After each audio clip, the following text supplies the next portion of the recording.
Hello everyone, this is Aditya Pandey. आज हम बहुत ही इंटरेस्टिंग टॉपिक के साथ आए हैं आप लोगों के साथ। ट्रिगोनोमेट्री मेरा तो देखो पर्सनली फेवरेट है और 10th के काफ़ी सारे बच्चों का तो मतलब नाम सुनते ही कहते हैं कि अरे नहीं नहीं नहीं, उससे सवाल मत पूछो, बाकी किसी से पूछ लो। मतलब पूछते कौन कौन सा चैप्टर तैयार है, बोलेंगे सभी तैयार है ट्रिग्नो को छोड़ के। अरे इसको क्यों छोड़ के? बोर्ड में 10 नंबर और 12 नंबर, 10 नंबर तो कन्फर्म आएगा। ऐसा कोई रेंज नहीं जिसमें ये ना पूछा हो, 1 नंबर 2 नंबर 3 नंबर, जबकि 4 नंबर केस स्टडी है, 5 नंबर में भी ये पूछा जाता है। तो जब सबसे इंपॉर्टेंट यही है तो इसे क्यों छोड़ रहे हैं? सबसे इजी बेचारा यही है, पर आप समझना ही नहीं चाहते। एक्चुअली ट्रिगोनोमेट्री में हम पढ़ते क्या है, पहले तो अगर इसके नाम से वो करें तो हो जाएगा ट्रिगोनोमेट्री, मतलब 3 साइड। ये लैटिन वर्ड से मिलकर के बना हुआ है तो इसको बोलेंगे 3 साइड से बने हुए। तो अगर हम इसमें सबसे ज्यादा यूज करेंगे राइट एंगल ट्राइंगल का, पूरे ट्रिग्नोमेट्री में हम राइट एंगल ट्राइंगल ही यूज करते हैं। तो अगर मैं इसका वो करूं तो बना लेते हैं,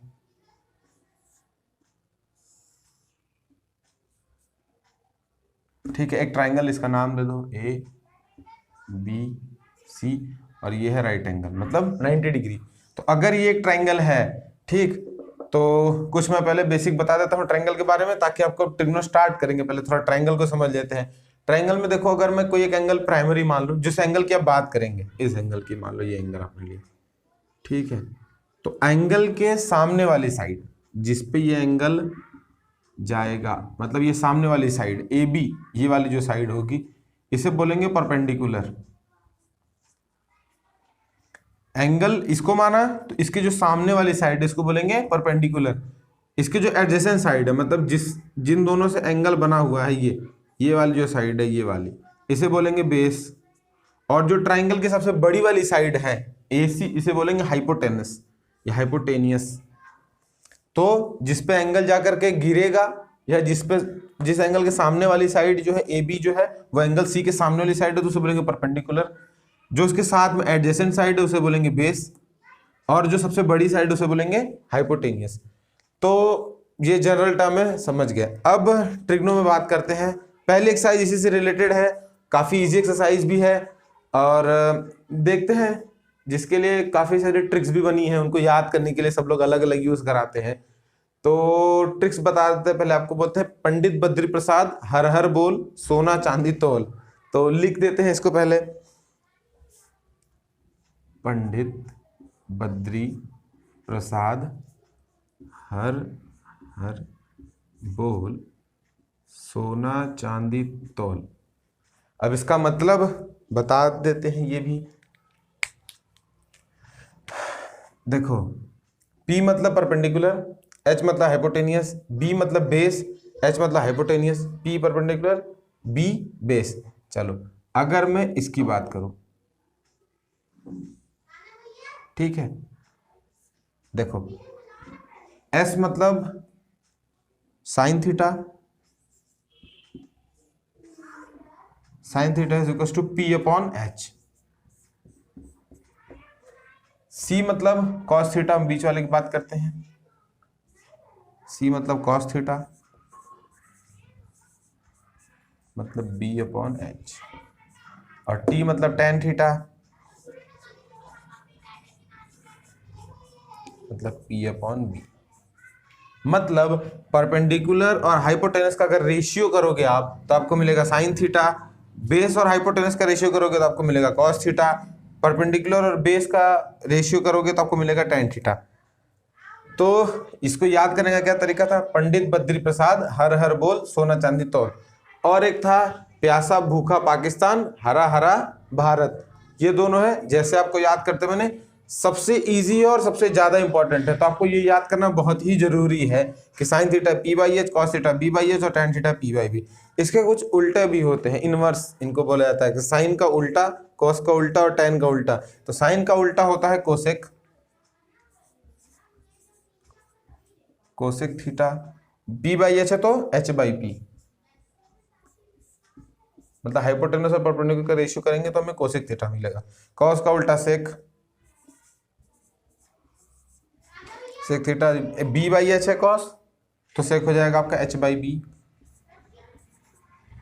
टेन थीटा, टेन का उल्टा कॉट, तो ये P बाई बी है, तो ये हो जाएगा B by P. Generally you can take a screenshot, पर बस ये जो 6 फॉर्मूला हैं आपके सबसे ज़्यादा इंपॉर्टेंट है, इन्हीं को पढ़ लीजिए, अच्छे से काम हो जाएगा। ट्रायंगल में ये समझ लो अच्छे से कि जो भी एंगल है, एंगल के सामने वाली साइड को बोलते हैं परपेंडिकुलर, एंगल के साथ वाली साइड को बोलते हैं बेस, और जो सबसे बड़ी साइड होती है उसे बोलता है हाइपोटेनियस। और थीटा क्या होता है, एक्चुअली मैंने थीटा बताया नहीं। थीटा इसमें होता क्या है, थीटा देखो कोई भी एंगल है, एक डिफिनिट एंगल, मान लो हम इसे ही बोल देंगे, इसे ही बोल देंगे थीटा, आपने इसे यूज किया, इसे बोल सकते हैं थीटा। जनरली स्टैंड्स फॉर किसी भी एंगल के लिए, 0, 30, 60, 45, 50, जितना आपका 90, अगर ये एंगल होगा तो 90। तो थीटा आप कुछ भी, जरूरी नहीं कि थीटा कोई नया वर्ड इंट्रोड्यूस करते हैं, थीटा मतलब एंगल, कोई भी एंगल ले सकते हो आप यहाँ पर ए भी यूज करते हो, साइन ए क्वेश्चंस में आएगा, आपके एनसीईआरटी में भी है, sine A, cos A, sign सी, तो ऐसे करके भी आएगा थीटा के लिए। थीटा मतलब कोई भी एक एंगल वहां पर। तो देखो इसका एक बेसिक क्वेश्चन जहां से आप समझ सकते हो कि ये क्या होता है। पहला देखो क्वेश्चन क्या लिखा है, if sine A is equal to 3/5 find cos A and tan A. तो sine A is equal to 3/5 ये गिवन है, आपको ये निकालना है। तो सब जो भी निकलेगा गिवन की मदद से। तो गिवन में देखो क्या है, sine A is equal to 3/5। Sine A का मतलब क्या होता है, देखो साइन मतलब p बाई एच, तो साइन का मतलब क्या होगा, p by H is equals to 3/5। अब तुम्हारे पास क्या है, परपेंडिकुलर है 3, हाइपोटेनस है 5। कॉस ए के लिए तुम्हें क्या चाहिए, कॉस ए के लिए चाहिए b बाई एच। तो यहां पर आपके पास p है, h है, पर b है नहीं, तो हमें b निकालना होगा। अब इसको निकालने के लिए हम क्या करेंगे, if sine is equal to 3/5 normally दिया हुआ है, तो आओ पहले हम एक ट्रायंगल बना लेते हैं। ए एंगल को ले लेंगे, तो चलो एक नॉर्मल ट्रायंगल बना लिया, ये ट्रायंगल ए बी और सी, ये हो गया ट्रायंगल। अब ये हो गया आपका एंगल ए, ठीक है। अब ठीक है तो एंगल ए ये है, तो एंगल के सामने वाली जो साइड है उसे बोलते हैं परपेंडिकुलर, ठीक है। तो एंगल ए के सामने वाली साइड जो है इसे बोलेंगे परपेंडिकुलर, साथ वाली साइड को बोलते हैं बेस, और जो 90 डिग्री के सामने हो या जो सबसे बड़ी साइड हो उसे बोलते हैं हाइपोटेनियस, ठीक है। तो आपके पास क्या है, sine theta p by H, p की वैल्यू है 3, मतलब ये वाली साइड है 3, h मतलब ये वाली साइड है 5, ये है 90 डिग्री। तो हम यहाँ पर पाइथागोरस थ्योरम लगा सकते हैं। पाइथागोरस थ्योरम क्या हो जाएगा, hypotenuse square is equal to perpendicular square plus base square. तो hypotenuse square is equal to perpendicular square plus base square, यही होता है। h की जगह पर है 5, तो 5 whole square, perpendicular 3 plus B square, ये हो जाएगा आपका 25, 9 प्लस बी स्क्वायर, ये इधर आ जाएगा, हो जाएगा 16 is equal to B square, then B is equal to 4। Base आपका क्या आ गया 4, ठीक है। आपको निकालना क्या था, कॉस ए और tan ए। कॉस थीटा क्या हो जाएगा, बेस अपॉन हाइपोटेनियस, तो लिख दो यहाँ पर cos A is equal to B by H which is equal to, B की वैल्यू है 4 और एच की वैल्यू है 5, ठीक। कॉस निकल गया, अब tan की बारी, तो tan A is equal to p by B, यहाँ पर से देख लो p by B which is equal to, p हो जाएगा आपका 3 और b हो जाएगा 4, इज इट। तो यही हो गया आपका, निकल गया। तो एक और क्वेश्चन देखते हैं इसके बाद में।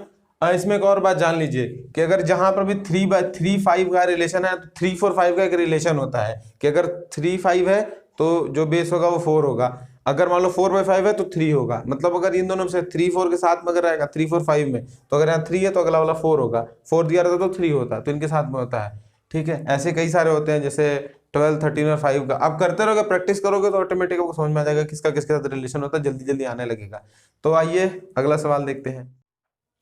जैसा कि आप नेक्स्ट क्वेश्चन देख पा रहे हो, ये हमने ढूंढा है, सीबीएसई द्वारा भी पूछा गया है, और ये जो एक था मुझको कॉम्बो टाइप लगा, मतलब इसके अंदर मैं आपके काफी सारे डाउट क्लियर कर सकता हूँ। जैसे पहला ये वाला सही करना, मतलब इसको कैसे किया जाता है, और दूसरा जिसमें आपको प्रॉब्लम होता था, ये एक नॉर्मल एक्सरसाइज है, बस लगता बड़ा है, होता नहीं, एक नॉर्मल क्वेश्चन है, पर हमें लगता है कि नहीं यार काफी हार्ड है, कहाँ से किया है, कैसे एक्सरसाइज में से आ गया। तो एक मुझको वो अच्छा लगा और एक ये अच्छा लगा इसके हिसाब से। अब देखो पहले 3 cot थीटा बराबर 2 है, 3 cot theta is equal to 2। अब तुमने बोला कि p बाई एच होता है, b बाई एच होता है, या फिर इसका ऐसे ऐसे करके। अब यहाँ पर सिंपली तुमने अभी तक क्या पढ़ा है, cot थीटा पढ़ा है, और जो भी पढ़ा है अपॉन में कुछ ना कुछ रहता है।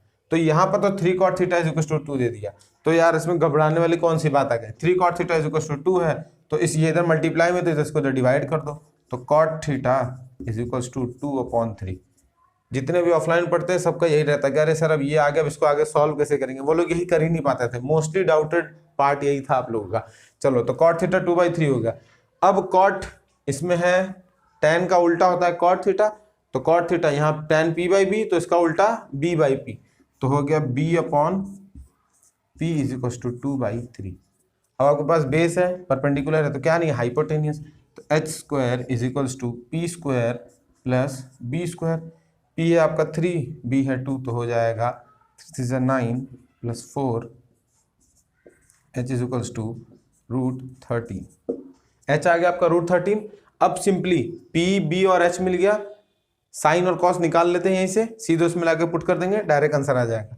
तो हम निकाल लेते हैं, साइन थीटा निकाल लो, sine theta is equal to p/h, sine theta p/h, तो p हो गया 3/√13, कॉस थीटा आपका हो जाएगा कॉस थीटा b/h, और b मतलब 2, b/h जाएगा 2/√13। तो साइन थीटा आ गया 3/√13, कॉस थीटा आ गया 2/√13। सिंपली उसमें पुट कर दो, आपको LHS में पुट करो, RHS 1/3 मिल जाएगा, तो आओ पुट कर देते हैं, तो हो जाएगा 4 इंटू, डायरेक्ट मैं वैल्यू रखता हूँ, साइन थीटा की वैल्यू है 3/√13, 3/√13 माइनस 3 इंटू कॉस थीटा की वैल्यू है 2/√13, तो 2/√13 upon 2 sine theta 2 into 3/√13 plus 6 cos theta मतलब 6 इंटू 2/√13। अब देखो 4 × 12, तो हो गया 12/√13 minus 3 × 6/√13 upon 6/√13 plus 12/√13। Normal calculation, denominator same है तो न्यूमिनेटर आप डायरेक्ट माइनस हो जाएंगे, 12 - 6, तो ये हो जाएगा आपका 6/√13 अपॉन, ये डायरेक्टली ऐड हो जाएंगे सिंपली, तो हो जाएगा 12 × 6 = 18/√13 a/b अपॉन c/d, तो ये दोनों डायरेक्टली कट जाएंगे, 6 3 आ गया आपका 1/3 which is equals to RHS। तो इसी के साथ आपके पहले एक्सरसाइज खत्म। आराम से आप सारे क्वेश्चंस लगा सकते हो, इसके बाहर कुछ नहीं आएगा। बोर्ड में भी 1 नंबर के लिए भी इंपॉर्टेंट है और 2 नंबर में भी कभी कभार आ जाता है, पर 1 नंबर ज्यादा चांसेस है इसके आने के। अगली वीडियो में आपके लिए आएंगे रेशियोज, sin 60, cos 60, tan 60 या sin 30, जितने भी आपके फिक्स्ड वैल्यूज हैं उसके ऊपर, उसको निकालने की ट्रिक भी देंगे हम आपको कि कैसे उसको निकाला जाता है। आपको डायरेक्टली अगर मान लो आपको टेबल नहीं याद है, कोई बात नहीं, हम उसमें बताएंगे कैसे आपको पूरा पूरा बनाया जाएगा। आप इसके बाद में रिवाइज करिए, अच्छे से पढ़िए। अब दिसंबर आ भी गया है तो पढ़ने का समय आ गया है। अगर आप मस्ती कर रहे हो तो फिर उसको भूल जाओ। निकी सर ने भी एक मोटिवेशनल वीडियो दिया है, आप उसे जरूर देखना। तब तक के लिए थैंक यू।